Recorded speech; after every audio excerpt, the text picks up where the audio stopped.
नमस्कार, सुप्रभात बच्चों। कैसे हैं आप सभी? आशा करती हूँ अच्छे होंगे। मैं आपकी हिंदी की अध्यापिका। आज हम क्या पढ़ेंगे? देखिए आज हम क्या पढ़ेंगे। हमारा कक्षा 3 अध्याय 16 विराम चिन्ह। तो आज हम कक्षा 3 का क्या पढ़ेंगे बेटा? विराम चिन्ह। विराम चिन्ह क्या होते हैं, कहाँ कहाँ इनको प्रयोग किया जाता है। आइए जुड़ते हैं पाठ से। यहाँ देखिए, क्या आप बता सकते हैं कि नीचे दिए गए चिन्ह आपने कहाँ देखे? देखिए चिन्ह दे रखे हैं कुछ। चिन्ह मतलब जो निशान होते हैं, किसी चीज का प्रतीक होते हैं। तो ये कुछ निशान दिए, क्या आप बता सकते हैं आपने कहाँ देखे हैं? देखिए कहाँ देखे, ये क्या है? देखो ये चिन्ह हम जब कोई अपठित गद्यांश पढ़ते हैं, कोई कविता पढ़ते हैं, कोई अध्ययन, किसी अध्याय का हम अध्ययन करते हैं, ये सब, या कोई अखबार पढ़ते हैं, कोई कहानी पढ़ते हैं या कविता पढ़ते हैं, तो इसमें ये सभी हम देखने को मिल जाते हैं। जैसे देखिए ये क्या है? पूर्ण विराम। मान लीजिए कोई हम कविता पढ़ रहे हैं और हमारा वाक्य खत्म हो गया, समाप्त हो गया, उसको विराम देने के लिए। ठीक, ये है प्रश्न सूचक। क्या ये? प्रश्न सूचक। तो जैसे कहा मैंने, जिससे हमने कोई प्रश्न कर लिया, जैसे क्या आप वहां जा सकते हो, आप क्या खा सकते हो, क्या मेरे लिए ये वस्तु ला सकते हो, ऐसे। उसमें किसका प्रयोग है? उसमें हम देखे जा सकते हैं प्रश्नसूचक। ये देखिए अल्पविराम। ये क्या है? अल्पविराम। ये भी हम जब किसी वाक्य को बीच में थोड़ा विराम देकर फिर शुरू किया जाता है। ऐसे ही ये सब हमें स्टोरियों में, कहानियों में, कविताओं में, अपठित गद्यांश है, अखबार है, हमारा कोई अध्ययन है, कोई कहानी है, ये सारी चीजें हम उसमें देख सकते हैं, हमें ये सब मिल जाते हैं। चले आगे। चल आप देखते हैं, आप पढ़िए। जब हम बातचीत करते हैं, क्या करते हैं? जब हम सब बात करते हैं तो बीच बीच में थोड़ी थोड़ी देर के लिए रुकते हैं। तो क्या करते हैं, बीच में क्या करते हैं, थोड़ी थोड़ी देर के लिए हम रुक जाते हैं। तो इस रुकने को विराम कहते हैं। अच्छा एक सिंपल सी बात बताओ, मैं कोमल आपसे बात करते करते ही पूछती हूँ कि विराम क्या है, विराम किसे कहते हैं? जैसे हमने बुक के माध्यम से क्या देखा कि जब हम बात करते करते थोड़ी थोड़ी देर के लिए रुक जाते हैं, तो इसको हम क्या बोलेंगे? इसे हम कहेंगे विराम।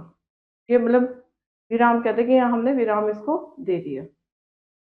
और लिखते समय इन विरामों को प्रदर्शित करने के लिए, और जब हम इनको लिखते हैं, इनको प्रदर्शित करने के लिए कुछ निश्चित चिन्हों का, कुछ निश्चित हमारे चिन्ह हैं, उनका प्रयोग किया जाता है।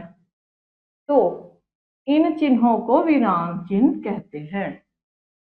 जब हम लिखते हैं तो कुछ निश्चित चिन्ह होते हैं जिनका हम प्रयोग करते हैं। तो इनको प्रदर्शित करने के लिए, इनको दिखाने के लिए हम क्या करते हैं? इनको क्या करते हैं? इनको, इनका प्रयोग करते हैं, और इन्हीं को हम क्या कहते हैं? विराम चिन्ह।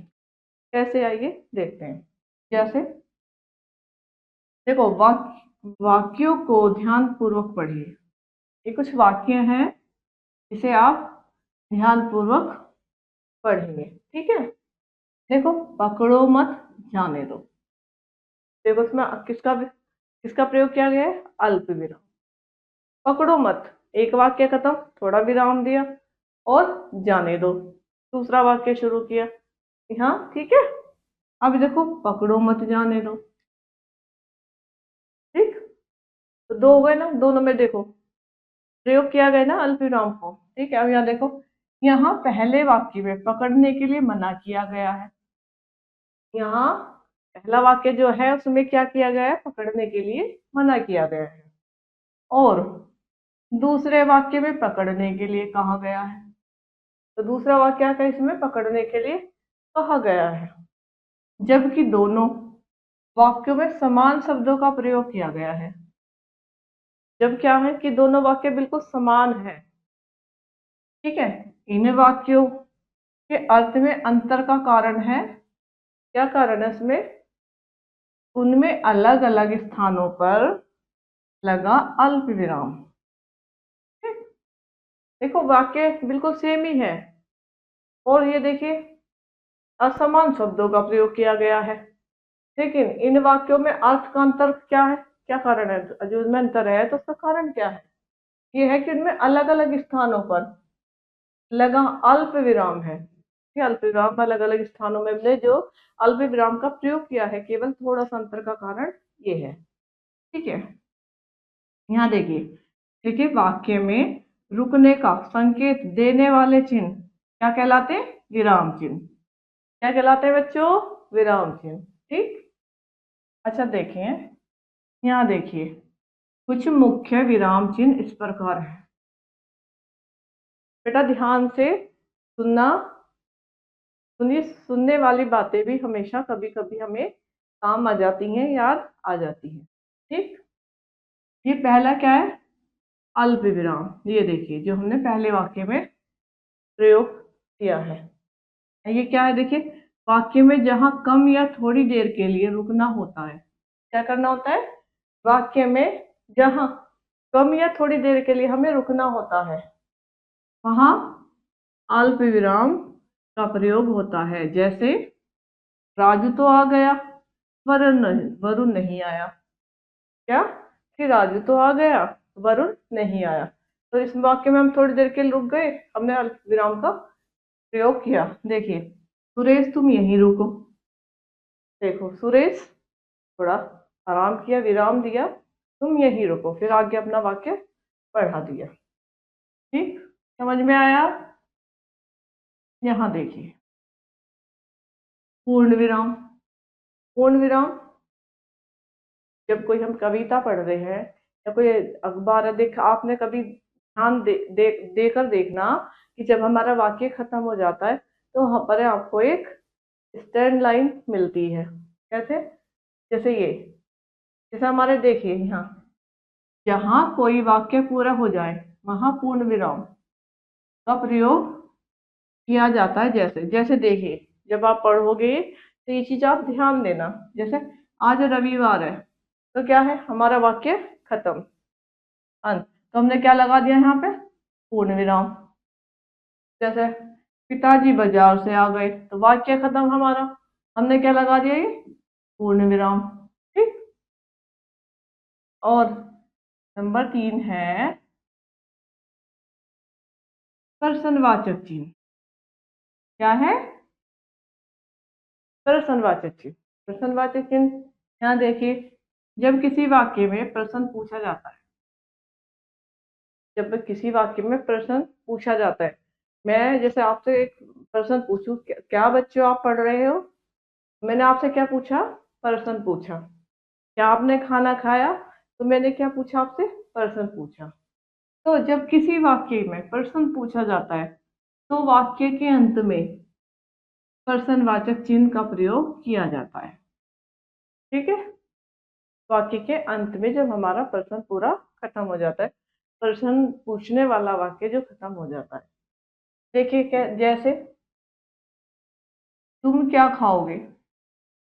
जैसे मैंने पहले आपसे 2 क्वेश्चन पूछे, 2 प्रश्न पूछे, ऐसे ही इसमें हम बीच में तुम क्या खाओगे प्रश्न हुआ, क्या प्रयोग किया हमने? प्रश्नवाचक चिन्ह। ठीक। बाहर कौन खड़ा है?